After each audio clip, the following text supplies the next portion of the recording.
Everybody welcome back to a channel. मैं हूं नेहा। कैसे आप सब? तो आज हम देखने जा रहे हैं Bollywood cringe exposed stop this. और ये वीडियो है बाय थगेश और ऑलमोस्ट मंडे वाला वीडियो है ये। सो या let's see how this video by थगेश इज गोइंग टू बी। चलिए देखते हैं। It's almost Monday and Bollywood का क्या डाउनफॉल आ गया है। मैंने देखी war 2 and Coolie and winner कौन है मैं आपको बताता हूँ। मेरे लिए war 2 and Coolie Oppenheimer and Barbie जैसी थी, क्योंकि दोनों ही मुझे समझ नहीं आई। दोनों मूवीज में drug cartel, mafia syndicate, assassination सब कुछ हो रहा है। रियल लाइफ में ये सब नहीं होता। रियल लाइफ में कुत्ता चोरी, वोट चोरी, कबूतर का खाना चोरी, ये सब होता है। अगर आप मुझे पूछोगे वॉर 2 एंड कूली में से मैं क्या प्रीफर करूंगा, तो मैं प्रीफर करूंगा सो जाना।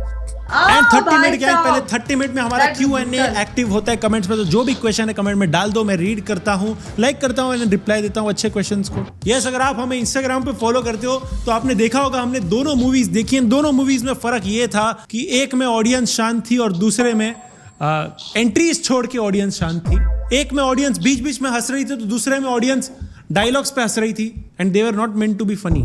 ना वॉर 2 के डायलॉग्स पर्सनली मुझे बहुत आउट ऑफ सिंक लगे। मतलब इतने कि एक सीन में ऋतिक रोशन ग्रीक गॉड ऋतिक रोशन एक सिंडिकेट के साथ बैठा है, जिसमें इंटरनेशनल सिंडिकेट है, इंडिया, पाकिस्तान, चाइना, म्यांमार, सबके लीडर्स बैठे हैं। उनके सामने पता है वो क्या डायलॉग मारता है, ये डेड बॉडीज तुम्हारे लिए आधार कार्ड थी, KYC कंप्लीट करने के लिए क्या करना होगा।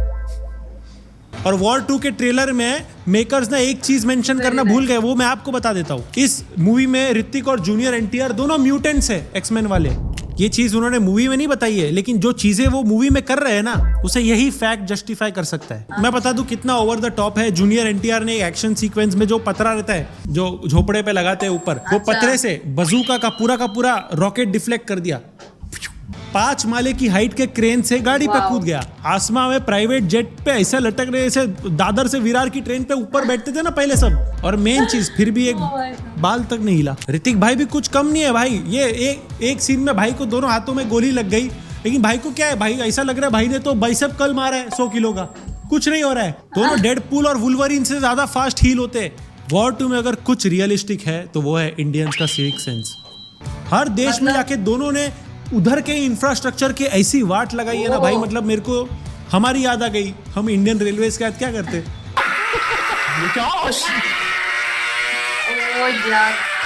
ब्रिज, बिल्डिंग, चर्च, एरोप्लेन सब तहस महस कर दिया। और VFX भाई मुझे नहीं पसंद आया। मतलब वो वुल्फ देखा होगा आपने ट्रेलर में जो दिखाया है, उससे ज्यादा मेरे को तात्या बिच्छू रियल लगता है। हाँ, एक सीन में जूनियर NTR नाव को F1 के ट्रैक पे भगा रहे। GTA का ग्राफिक ज्यादा रियल होता है, उधर भी नहीं अलाउड है ये। 1 स्टार मैंने सोचा एक्स्ट्रा दे दूंगा कियारा आडवाणी की बॉडी के लिए, लेकिन नहीं दूंगा। क्यों? मेरे को ऋतिक के बॉडी की ज्यादा एक्साइटमेंट थी और वो तो दिखी नहीं। जिसके कपड़े उतरवाने चाहिए उसको तुमने ढक दिया, जूनियर NTR के शर्ट उतरवा दिया। और इतना खराब VFX। मत डालो एब्स, इट्स ओके, मत डालो एब्स, नहीं चाहिए एब्स, लेकिन तुम ये क्या डालते हो VFX से। सिंडिकेट सब करना बंद करो। ये लोग ने जब मूवी बनाई ना, तब चाइना दुश्मन होगी। अब देखो मोदी जी आ रहे चाइना, कौन प्रोटैगनिस्ट है कौन एंटैगनिस्ट है, यही फिगर आउट करते करते पूरी मूवी खत्म हो जाती है। और मेरे को समझ नहीं रहा है, इंडियन डिफेंस की तो कोई इज्जत ही नहीं है। ये काम सिर्फ एक ही बंदा कर सकता है, ये काम तो एक ही बंदा। अरे इनके अनुसार आर्मी, नेवी, एयरफोर्स सब एक्स्ट्राज है, एक ही बंदा कर सकता है बस। बेसिकली अगर एक्टर्स की बात करूं तो मतलब सारे ब्रिलियंट एक्टर्स हैं। Hrithik Roshan, junior NTR, Anil Kapoor, Ashutosh Rana, Kiara Advani. लेकिन क्या फायदा, किसी के टैलेंट का यूटिलाइज ही नहीं किया तुमने। पाई यूनिवर्स की हाइप बनी थी पठान तक, उधर ही से खत्म हो गई। अब तुम्हें ये सुनकर लगे मैं साउथ को सपोर्ट कर रहा हूँ, south Indian movies fire emoji, Bollywood sucks, जो भी। लेकिन भाई कूली का pre release hype, pre release collection, Rajni sir की फैन फॉलोइंग, इन सारी चीजों पे मूवी नहीं खरी उतरी। सॉरी, ये सिर्फ और सिर्फ मुझे लग रहा है रजनी सर के लिए एक ट्रिब्यूट फिल्म थी। लोकेश जिन्होंने विक्रम, मास्टर और कैथी जैसी लेजेंडरी फिल्म्स बनाई है, ब्लॉकबस्टर फिल्म्स बनाई है, उनसे तो बहुत ज्यादा एक्सपेक्टेशंस थी यार। पूरी फिल्म बेसिकली रजनी सर के अराउंड रिवॉल्व करती है। बाकी नागा अर्जुन हो, आमिर खान हो, महेश मांजरेकर हो, इनसे भी बहुत ज्यादा एक्सपेक्टेशंस थी। लेकिन और ये चीज ना थिएटर में लोगों के रिएक्शन से समझ रही थी, क्योंकि लोग हर किसी के एंट्री पे ना पागल हो जा रहे थे। और जैसे जैसे कहानी आगे बढ़ रही थी सब शांत, अदर देन रजनीकांत, श्रुति हसन और शोबिन शाहिर की एक्टिंग तो अच्छी थी ही। शोबिन शाहिर का जो कैरेक्टर है दयाल नाम का, मतलब जेन्युइनली आपको नफरत फील होगी उससे, मस्त एक्टिंग की है। इसके अलावा अनिरुद्ध तो है ही, उनका म्यूजिक मुझे तो अच्छा लगा पर्सनली, लेकिन गानों की टाइमिंग और म्यूजिक की वाइब थोड़ी पता नहीं मुझे लगा मैच नहीं कर रही है। मतलब एग्जांपल, थंब फाइट के सीन पर इंटेंस म्यूजिक डाल दो, और मूवी में ऐसा लग रहा है इतने सारे सब प्लॉट थे कि जो चीजें बताई जा रही है आगे स्टोरी में आ ही नहीं रही, कहीं कनेक्ट ही नहीं हो रही, एंड मूवी को ए रेटेड भी कर दिया है, लेकिन ऐसा कुछ है ही नहीं मूवी में। लोगों ने तो बहुत एंटिसिपेट किया था ये साई-फाई मूवी होगी, ये बाकी लोकेश सर के यूनिवर्स में कनेक्ट करेगी, कुछ नहीं। मैं तो बोलता हूँ फैन फिक्शन से इंस्पायर होकर कुछ बना लेते तो बढ़िया बन जाता। मतलब ओवर द टॉप एक्शन तो हो गई, मतलब रजनी सर के पीठ पे कुल्हाड़ी घुस जाती है और वो ऐसे ऐसे ऐसे निकाल देते हैं टूथपिक हो। मतलब पूरे मूवी में सिर्फ रजनी सर की ऑरा फार्मिंग चल रही है, चाहे डांस के थ्रू हो, चाहे बीड़ी पीने के स्टाइल के थ्रू हो। बेसिकली मुझे लगता है दोनों मूवीज एक एक घंटा छोटी हो सकती थी अगर सारे स्लोमो के सीन्स को फास्ट फॉरवर्ड कर दिया जाए।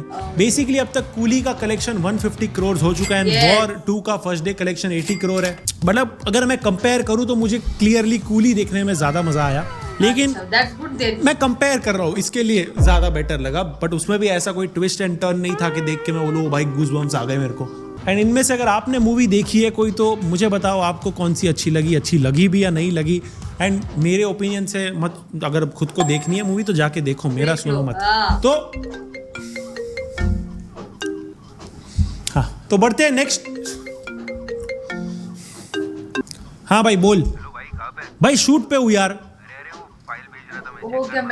तू ईमेल कर दे, मैं बाद में देखता हूँ। एनीवेज आप सबको पता है ऑलमोस्ट मंडे हर वीक।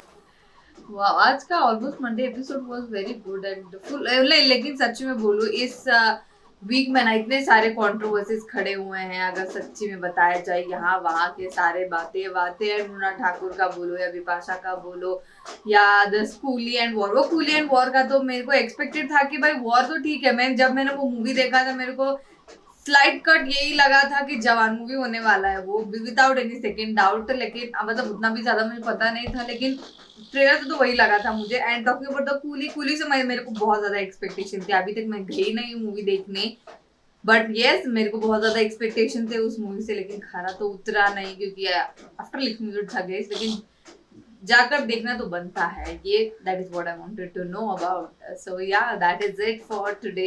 अगर ये वीडियो आपको पसंद आई हो तो लाइक कर देना, नीचे कमेंट करके बताना कि कैसा लगा, और आपको ऐसे और वीडियोस चाहिए वो भी कमेंट करके बता दो। इस वीडियो को शेयर कर दो, नीचे दिए गए व्हाइट सब्सक्राइब बटन को वो भी क्लिक कर देना, और मेरा इंस्टा आईडी नीचे डिस्क्रिप्शन में दिया गया है, so please follow that too. Thank you.